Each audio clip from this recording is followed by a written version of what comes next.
All right. You're live. It says excellent connection. And I'm guessing that, let's see, I should turn this off. Let me know if my sound is working. I'm sure it's working. 5 viewers. I'm going to fill it around. Hey, this is just going to be a stream of consciousness. I made some notes from the tournament that I just thought I'd talk about it. So this is one pocket. Usually I'm straight pool, but this is a one pocket day. Wow, viewers just dropped down to 5. What's up with that? Yeah, the resolution looks pretty good. 2 viewers. Huh. Well, this will. We'll see if anybody else comes on, and of course this video will be saved. I'm going to do my daily 50 after this, but I just wanted to talk about the tournament a little bit, talk about some shots because I haven't played one pocket in a while. I enjoyed that a lot. I did not win the tournament. I lost my second match. I didn't realize that this was a single elimination tournament. I thought it was double elimination. I lost my second match, and I'm sitting around for like an hour with my cues screwed together, waiting for my next match to be called before I realized it was single elimination. This was a winner of this tournament got a free entry into an upcoming tournament, one pocket tournament in Las Vegas at Griff's with the pros. And so that would have been cool, and I thought I had a chance. But the best player to show up at the tournament today was Mitch Ellerman, who's a pro, and I didn't realize, but he lives in Phoenix, and Mitch was going to win the tournament, unless if somebody played really, really good against him. No, I won my first match. I lost my second match to Mitch. So I've got notes here. I'll talk about some shots. Let me turn off this selfie camera because we don't need that. And I thought I would show I got to put my cue together. I thought I'd show the overhead camera because that's the best way to kind of demonstrate these one pocket shots. So if you're interested in one pocket, you might find this entertaining. But if you don't play one pocket, you won't like it. Just come back later. I'll go live for the daily 50. And you can watch me try and run 50 balls. I won my first match against a good player, and I don't know who his name was Manny, but I didn't know him from anyone else. I didn't know who he was. And he won the first game. It was a race to 3, and he won the first game. And he kind of rolled over me that first game. I was like, what in the heck is going on? This guy was going for everything. He was shooting caroms, combinations out of the pack, and I thought I couldn't even tell what he was shooting at. And I didn't know if I was dealing with somebody who didn't know what he was doing or if I was dealing with some kind of champion who was just shooting lights out. I was like, what is going on? And I finally realized that he was a good player and he was shooting shots. He was shooting aggressive shots. And obviously he's played there a lot. It's his home, probably his home. He's probably from Phoenix and plays there a lot, so he knows the tables. And so he had the speed control down. He was controlling the cue ball. So even though he was going for these shots that I thought were reckless, they weren't really, well, they were aggressive. He was playing loose and aggressive. What do you do when you get in a match with and your opponent is just playing loose aggressive, but they're you kind of feel like they're getting away with it. But he was playing good. What do you do? How do you respond? Do you do anything? What do you change in your game? What you do is you don't want to do what they're doing. You want to kind of be the opposite. You want to be the point counterpoint. So my opponent was playing loose aggressive. So I played tight passive.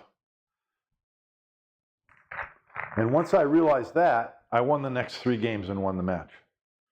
I had one time, what was it? One game, I'm trying to remember, he sold out a shot. And I think I was on the rail or something. Yeah, I was on the rail, something like this. And I had I had open balls like this, maybe. And then he had balls, he had a ball, he had a ball here, I remember that. He had a ball here, and then he had a ball here. I remember that now. Okay, so this is the layout. Something like this, and then there's rack area balls. So this is my pocket over here, right? And he sold out, but I'm against the rail, so I can't do a lot with the cue ball. But he sold out something like this. And I think if I was playing loose aggressive, at this point I might say, geez, I can get 5 balls here, 6 balls, because I can get these 2. Then I can bring the cue ball, shoot the 3 and bring the cue ball over here, get shape on the 7, draw up here, or do something else, or maybe shoot the 3 and bring the cue ball around the 15. Then I can get all these balls and maybe even run out.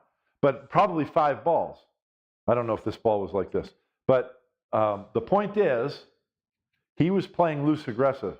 So I went the other way, tight passive. So I made the 11, and I remember I got an angle like this on the 3 ball, where I could have easily done something to play position up here. But the point is, if I fail, if I mess up, I'm trapping myself, and he has 2 balls on his side of the table. And more than that, he has a ball on each side. It's a bigger threat, if there's a ball here and here. But he literally has a ball on each side of his pocket. And in one pocket, that's alarm bell's got to go off. You got to say, hey, man, that's going to cause serious trouble for you if you don't deal with it. So I'm playing. So from this point, I have open balls to play position on. And I did this. I brought the cue ball over here, and then I just did a takeout like that and left the cue ball here and moved both of these balls out. Okay? So I get the idea. Play the opposite of what your opponent's playing. That's what I did, which was very frustrating and hard for me because I like to play loose aggressive. I like to go for stuff, controlling the cue ball, of course. But so that was hard for me to do. But it's tedious because it makes for longer games. Because rather than running 5 balls, I ran 2 and played safe. There was another, and then my opponent started to realize that he had a tiger by the tail because, let's see, I had a ball here, and I think a ball here, and then there was something like, there was 2 balls here and 2 balls here. Oh, it was like this. It was like this. And then there was 2 balls here. And my opponent played a safety where he did a little ticky like this and left the cue ball kind of like here. Okay? So I don't have a bank shot. I'm looking at, can I bank the 2 ball and spin the cue ball? I did different things like that. And I finally realized what the shot is. And this is the one that made him realize, because what I did was go 2 rails to try and put him in the stack, but I didn't. So I'm gonna thin the left side of the 1, super thin, 1 rail, 2 rails, and then you want to bring it into the stack. It's so easy to hit this wrong, and the cue ball comes wide and just a little bit farther than you want, and you sell out that 13 ball in the whole game. But I really sized it up and worked it hard, super thin, and got the speed perfect to go 2 rails, and the cue ball came up and froze right on the back of the 4. When your opponent is playing loose aggressive, your response should be to play tight. Tight means cue ball position, tight. Put them on the back of balls and on the rail. So he was going for shots like 2 railing a ball, a ball's here, and that's his pocket. He's 2 railing the 7 ball down towards his pocket and doing something with the cue ball. So if I knew that you're shooting off the rail, it's just harder to control the cue ball, and then his effectiveness of his shots was greatly reduced. So I think, I'm going to go look at the chat. I think that was the turning point once I realized that at the end of the first game. So that was a cool shot. I pulled that off twice. There was another one I had to do the same route, and I did it. And I was like, this is what Efren That's an effort shot. There was another game. It just seems like when your opponent is on a roll, just everything works out for him. And that was his pocket, and there was two balls like this. Just they weren't frozen, but they were very close, and they were perfectly lined up. And it was I don't know if it was my break or not, but I've got the balls to my advantage on this side of the table. And it was kind of like, yeah, it was probably like this. And I remember it was the 2-ball, and the cue ball was like this. And I was like, I really didn't have a move down here, and I didn't want to leave the cue ball anywhere up table. I can't leave it up table because he's been going for these things, and it didn't matter how many balls were here. If I leave the cue ball anywhere up table, he's firing at that combination because he's going to make it, and he's going to probably run some balls. And it was like I have to fix that. I can't keep trying moves below the table and keeping the cue ball, down here. Because he's going to keep getting out of those. I said, I have to fix this. And so I finally realized what the shot was. And there was 2 balls like this. And the shot was to just ticky. I probably don't have them lined up exactly the same. I think the cue ball was like this. So I had to just ticky the 6 so that the 6 would hit the 12 and just gently disturb those. And a lot of left English. And I'm just thinning that 6 as thin as I can. Something like that, except I played a lot of reverse English to kill the speed of the cue ball, and then the cue ball stopped right there. But the point is, the 12 ball came like this. Now he no longer had that offensive opportunity, and I can leave the cue ball up table or anywhere I want. I wanted to trap him, and I couldn't trap him, but leaving him on the rail straight in on my ball into this pocket, and he was in a world of hurt. By fixing that combination, changed the entire complexion of the game, and I was able to win that game. Like I said, I beat him 3-1 after he won the first game. There was another shot, another game where he was ahead and he sold out, and I ran like 6. There was 2 balls like this. And then I remember it was the 8 ball was here. And I ran a few balls. Oh, I should talk about those first. I ran a few balls, and I had to do some little nudges and things. Oh, I could not believe this happened. So I got myself back into the game. But he made a cardinal mistake because he got ahead in the game, and he left balls down table. Well, I took advantage and ended up getting a shot finally. So I ran some balls, and then eventually there was this. I think I had a shot here. Couldn't believe this. Couldn't believe it. So I've got this shot. I think the object ball was here. So I've got a chance to win the game. I need 5. He needs 3, and he needs 3, and I need 5. And so I shoot the 12, and I just got to use a ton of right English because otherwise I'm going to come up and hit the 9. So I'm pinching this and I'm spinning it in with a lot of English to pull the cue ball to the over to this rail, and just off this rail I can shoot either of these balls and potentially get out from there. This table is tighter. Yeah, same thing here. You got to spin this in. I'm hitting it full with a ton of spin. Kind of pull the cue, and this is what I wanted. This is what happened. It came, and the cue ball stopped right there. And I could not. I don't remember exactly how it was lined up, but I couldn't shoot this 9 ball. I couldn't see it, and I was like, "You got to be kidding me!" I only needed 3 more, and then I'm ahead of him in the game. So what can I do here? And I decide to shoot the combination. I have to cut the 13 a little bit, and I can't shoot over the ball. I can't roll it because the cue ball is going to go forward, and he's going to have too many opportunities. Plus, should I make this, I want the cue ball to stay here. So you choke way up on the cue. I might even been ahead of the wrap, so that I can get elevated. And stop the cue ball, and I made that combination. So that was a cool shot. Real proud of myself on that one. So I made the combination, made the other balls. Oh, I made the combination, and then they stopped like this.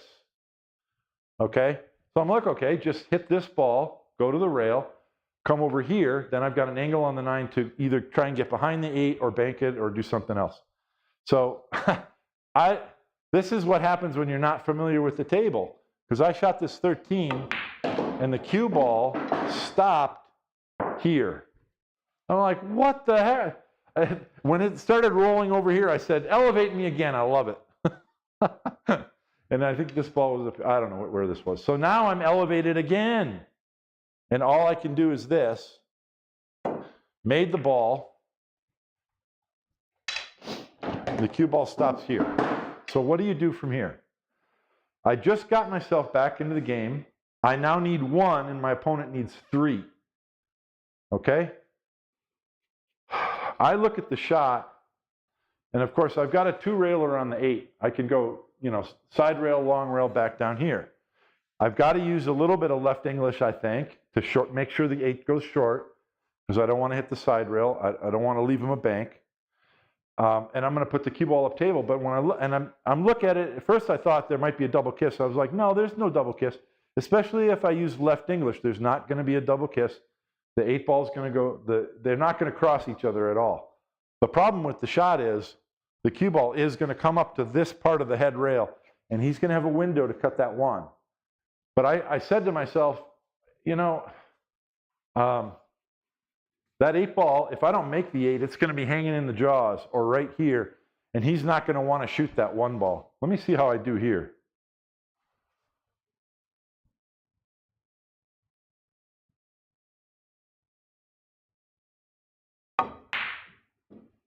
Yeah, see, there's no double kiss, and I hit it way tight.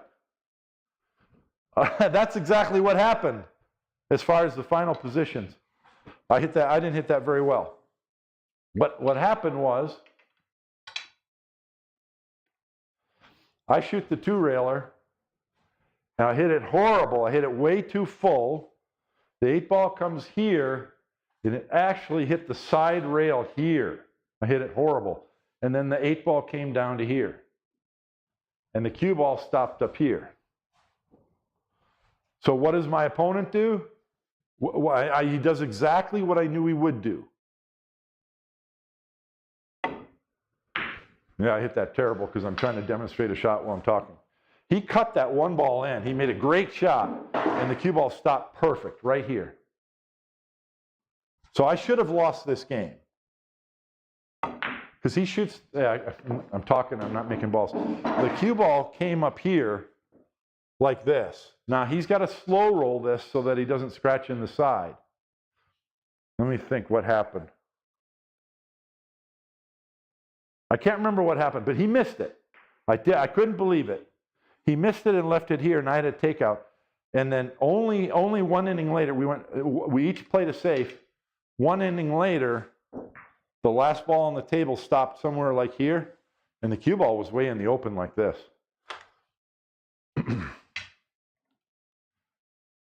And this is a table that I've been trying to figure out how to bank on, and I couldn't figure it out. But I was like, you know what? Just line up and take your best shot at it. So I drained the 3-railer from here. Oh my God. See how this table plays long because the cloth is new. And those tables, those diamonds that I played on there were playing short. Because I remember I had to cut this to my right just a little bit. Yeah, like that. Yeah, pretty much like that. And at that speed, too, the ball just came in and just boop, and I won the game. So I should have lost that game. The reason why I'm mentioning this, because if your opponent is ahead of you, and you get fortunate enough to run some balls, and you end up in this position, you don't shoot a shot that you know is going to leave a shot for your opponent. That's just dumb. This is my opponent's side of the table. He has 3 balls on that side of the table. You don't want that. The correct shot here, well, I don't know what the correct shot is, but the correct shot is probably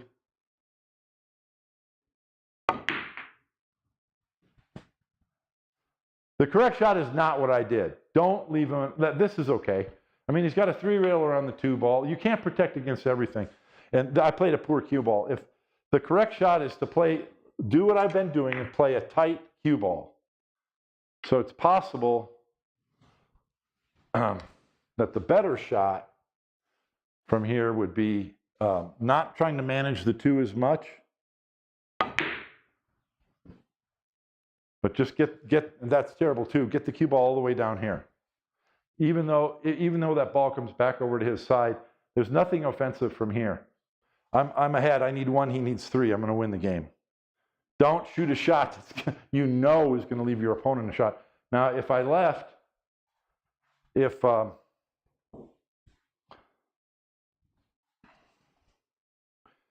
cue ball had stopped like this instead,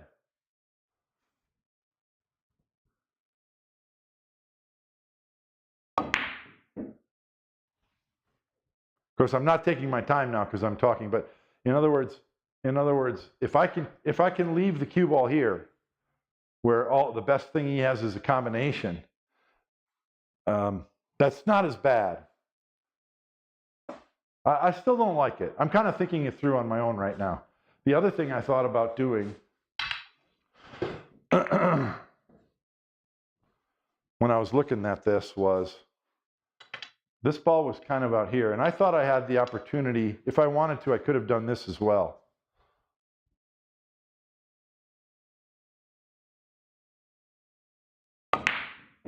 Oh, not that.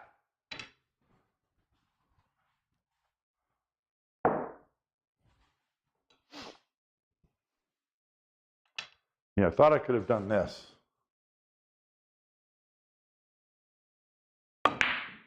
Yeah, that. Okay? Rather than send the cue ball forward, draw it. I decided not to do that because you don't have to make it. And if this ball comes here, you sell out a bank. Or if it hits here, if it doesn't dribble down to the side rail, you sell out a bank again. So why leave the cue ball down here? I don't think that's the right shot either. I think the correct shot, 1 pocket players, tell me what you think. You just got back into the game. You've become the favorite. You got to play off this ball. You have to move the 2 ball and then just keep moving balls because you're in an advantage. That's not bad right there. It's okay. Let me look at the chat, see if anyone has anything to say. Does anybody care about 1 pocket here? There's only 4 viewers. Well, people will watch this later, so I don't mind. Let me just run through these other shots. What else did I do? Oh, I got aggressive. I deviated from the tactic I decided. Another game, there was a ball here, same position, similar position. The game before, it came down to the last ball, and I made this 3-railer to win the game. The next game, the ball was like here, and then there was 2 balls kind of tied up, and another ball like right in there. Okay? And then, what else? Oh, he had the 9 ball here. He had played some kind of shot where he missed, and the 9 ball was here. Then there was like a pack. The balls are in my favor except for that 9 ball. And then there was a ball here as well. No, I don't think there was. I think it was up like this. But I don't remember where the pack balls were. But anyway, the cue ball was here, and I didn't have a shot. Kind of like that. Maybe something like that. But anyway, yeah, kind of like that. And I looked at this shot forever. You know what it was? There was a ball out here. I couldn't see the 9 directly. So I would have had to swerve around an intervening ball to the rail to try and hit this ball, knock it down and not scratch. And I was just like, man, everything about it was just so tricky and so impossible. And so I'm looking at, well, I can bank the 2-ball, 3 rails. This probably wasn't there. And the game before I had made the 3-railer. And I was like, but I can't, what am I going to do with the cue ball? I can't, the cue ball's not going to stay there. I'd like to double them up, but I can't. I have to cut it a little bit. So I was like, do I just punch the cue ball forward and leave it here, leave him long? No, the 9-ball's right in front of the pocket. It's crazy. So I shouldn't have done this. I don't know why.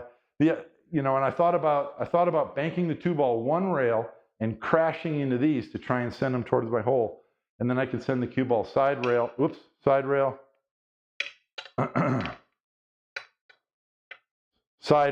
and back down here and try and get down here, not over here, but down here where you can't cut the 9.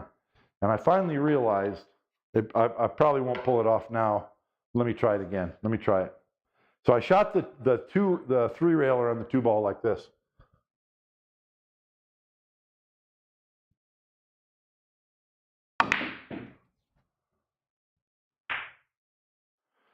So the 2-ball came this way. I didn't make it. The 2-ball came this way, right? And I drew the cue ball to the side rail and down like this. I thought it was an awesome shot. Unfortunately, I was hoping to get it like this, but it stopped up here or somewhere like this, and he was able to cut the 9 in. But I thought that was a great shot.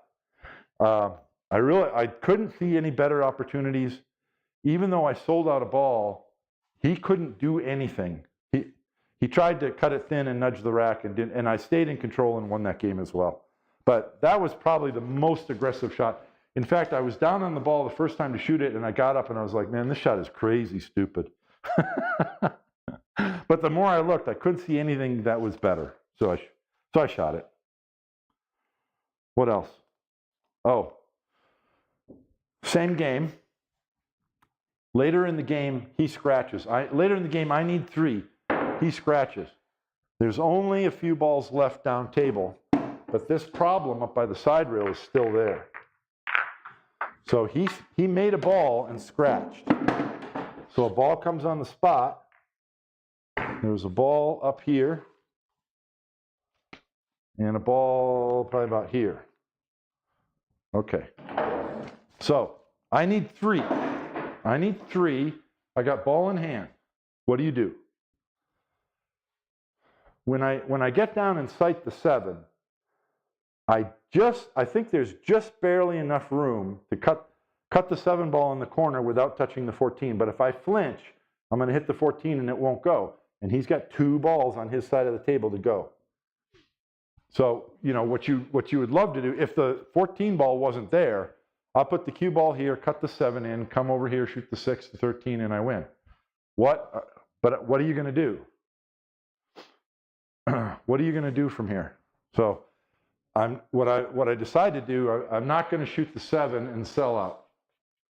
Because if I nick the 14, everything's going to go wrong. He's going to have some type of a bank. So this is a really passive shot. It's actually a beginner's shot that I warn a lot of beginners not to shoot. And it was a drag draw shot. You shoot at the bottom of the cue ball so that the cue ball is spinning backwards but starts to roll by the time it gets to the 6. So I'm cutting in the spot shot. All I'm trying to do is hopefully pocket the ball and get the cue ball behind the 13 to my pocket. So right here. If I miss it, I want to overcut it. Because if I undercut it, the 6 ball can come up here and the cue ball might leak out and leave a bank. So you're trying to make it, but you're favoring overcutting it, because then the 6 ball goes to the bottom rail and you don't leave a bank. You may still leave a bank on the 6 because he's going to be able to maneuver from there. But he needs like 6 balls and I need 3. So I'm not saying this is the right shot every time, all the time, but against this opponent, I felt like it was the right shot.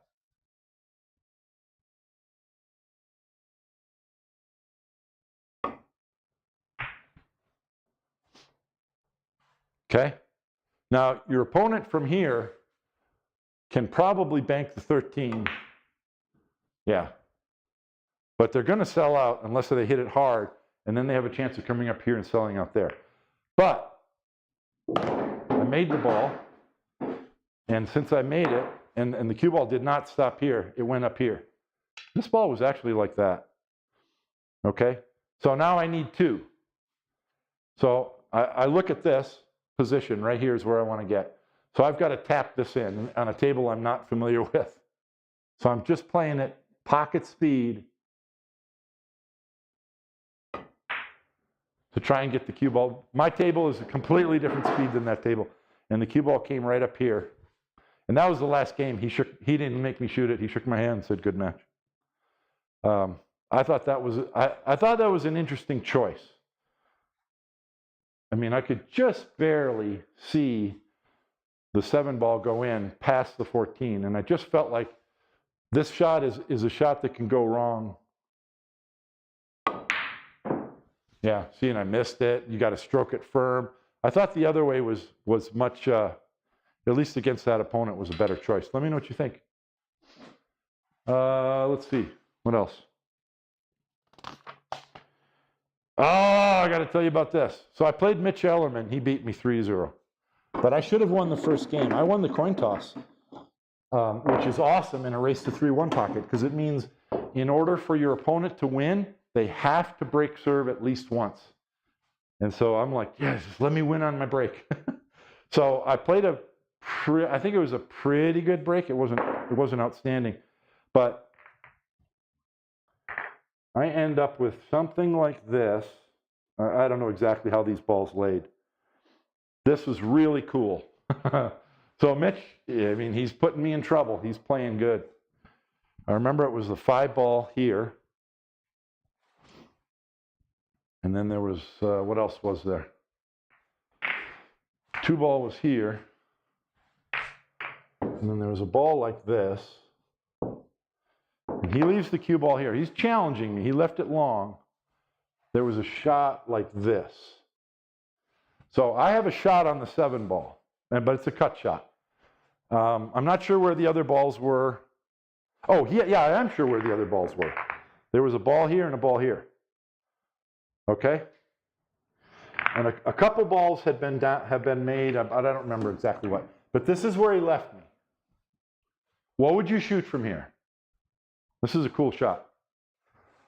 So the first thing I look at, I don't know exactly. This is pretty close to how they were. Shooting the 7 is a fool's errand. Yes, you can make the shot. It's a long shot, but you can make it. But what is there behind it? You got to go forward and try and land on the 3. You got to draw back so you can cut the 5. What do you have next? And if you miss it, you're risking leaving a shot on the 10 or the 13, or you're risking selling out the entire game. So that's a fool's errand trying to shoot the 7. Initially, I wanted to shoot the 5 because the 5 I can roll. You can roll the shot, meaning if you miss it, you're likely to hang the 5 ball in the pocket. But the cue ball is going to come straight across the table and sell out the 2. Then I was like, okay, why don't I put a little right English on it and try and go between the pack and the 11. Then I can come over here and I'll have the 3 next and I'll be safe. And I was like, holy crap. No, what you'll do is miss the 5, hit the 11 full and leave him a shot on the 11, or clip the 11 going by and scratch. I mean, so you don't want to do that. But what do you guys think I did? What would you do from here? Let me check the stream. Is it even working? Yeah, it says. Oh, there's the chat. Okay. I'm gonna just shoot it. Let's see if it turns out as well here as it did there. Here's what I shot.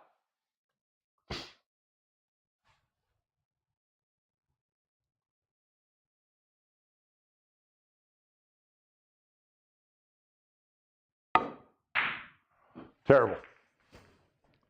That's not how it went. So I may not have had the balls lined correctly, but I hit the 2 ball really thin, real thin. I'm cross banking it with all the right English I can muster. So the cue ball is going to go to the bottom rail between these two balls and then go back up table, which is what happened. The cue ball went back up table and stopped almost where it started from. I don't know what ball went in, but I banked this. I don't care. I don't need a ball to go in. I'm knocking balls over in front of my pocket, and I have a wall of balls to hide and put the cue ball up here. So I think I'm not necessarily trying to pocket a ball here, right? Let's see. I moved a ball because there was something like, there was a ball. Oh yeah, that 7 ball is the one I was talking about. Okay. So anyway, so I cross bank that, and maybe it hit this ball and goes in, but I made a ball. Okay. Now I'm sitting here. Now I've got the 5 ball. Now I can cut the 5. Just pocket speed. The cue ball is going to come over here. I'm not going to sell out. Excellent shot. I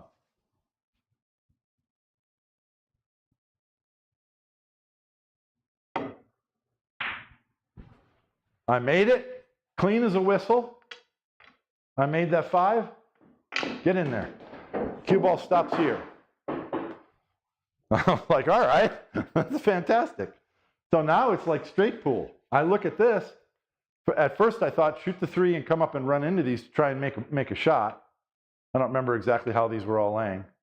So I was like, wait a minute, just 2 rails. This is like setting up for the 7 ball as a break shot. So you spin it in with left English. Cue ball stopped right here. And I said to myself, holy crap, I just won this game. I didn't expect anything to go in when I banked that 2. And yeah, I'm trying to make the 5, but I'm okay with the 5 hanging up as well. But I made both shots. Now I'm looking at this. This is a straight pool rebreak. All I got to do is cut the 7, hit the top side of the 13, cue ball goes to the side rail, these balls open up like a flower, and I win the first game. I won't shoot it because it doesn't matter. I hit it, I made the 7, the cue ball hit the 13 full, and opened these balls, and the cue ball went through and stopped like that. I'm like, are you kidding me? Really? I have no answer. Maybe it was just bad luck, and I hit it perfect, and there's nothing you can do. I don't know. But Mitch played good from there out, and he won that game. I felt dejected, and then I got kind of loose and started playing the loose aggressive on the next 2 games, and and then I thought, I might have played well and still lost, but it's very ironic to me that a straight pool player got a perfect straight pool shot and didn't run out. I was like, I just won. I'm going to run these out easy as pie. I do it all the time. And the cue ball stopped here. That may have gotten in my head and made me just not shoot properly the next 2 games. I don't know. But what are you going to do? I left. I hung around for an hour and then I left. But I think Mitch. I would predict that Mitch won the game, the tournament. I'm not sure. Do I have anything else down? Oh yeah. And then a very similar shot came up in another game versus Mitch. Almost the same. I got the advantage. I got balls on my side of the table. Mitch played a good shot. Where it was more like this. So the other one, the 2 ball was here. This one was like this. And then I was probably had balls like this. I'm like, what am I going to do? I didn't have a shot in my pocket though. And then what I finally realized is the same shot, not the same shot. Bank shot on the 3, and I had a clear path to bring the cue ball right back up here. This isn't exactly how they laid. Okay, so I'm not necessarily trying to make the 3 ball. It came closer, but I'm trying to do something like that. And it was laying such that this object ball is going to come tighter in the corner and be closer to my pocket. That's what I tried to do. And this ball ended up very close to my pocket. The cue ball came 2 rails out of that corner and scratched. I thought I might have had an advantage. This isn't exactly how the ball is laid. He would have been in trouble if the cue ball stopped here. But as it is, he had ball in hand, and I remember there was a ball like right here. So he had ball in hand, made that ball, and then just took control of the game. So I thought that was bad luck as well. I don't know if it was. It was kind of a touchy spot. I thought I hit it perfect to come tight, to hit the side rail, and it went straight in the pocket.